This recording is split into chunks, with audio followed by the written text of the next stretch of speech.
BJP में मचलाई हाहाकार रे बंदे बीजेपी में मचलाई हाहाकार रे बंदे बन गेलै आरजेडी सरकार रे बंदे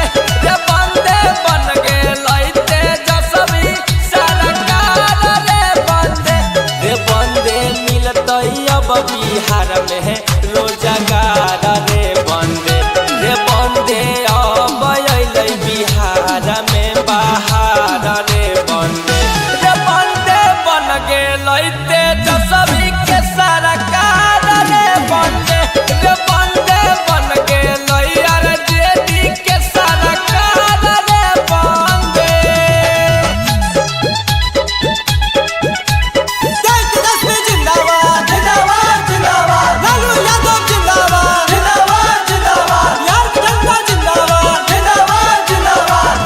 रे बंदे मोदी जी के होलही बहिष्कार रे बंदे मोदी जी के होलही बहिष्कार रे बंदे लालू चाचा के होतै जय जयकार रे बंदे बन गेलै तेजस्वी के सरकार रे बंदे की पारा शासन नहीं सुनो हलै गरीब के पुकार रे बंदे की अब बदलबै कहानियों के व्यवहार रे बंदे बड़ी दिन सहलियै अत्याचार रे बंदे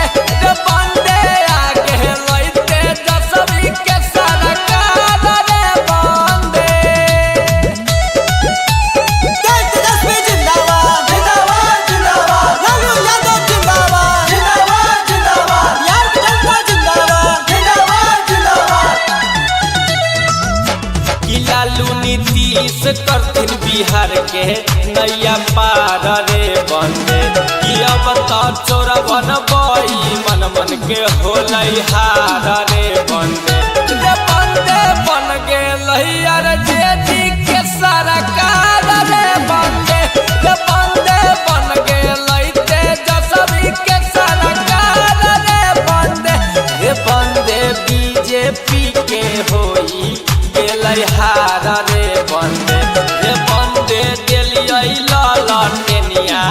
अब बार रे बंदे बन गेलै आरजेडी सरकार।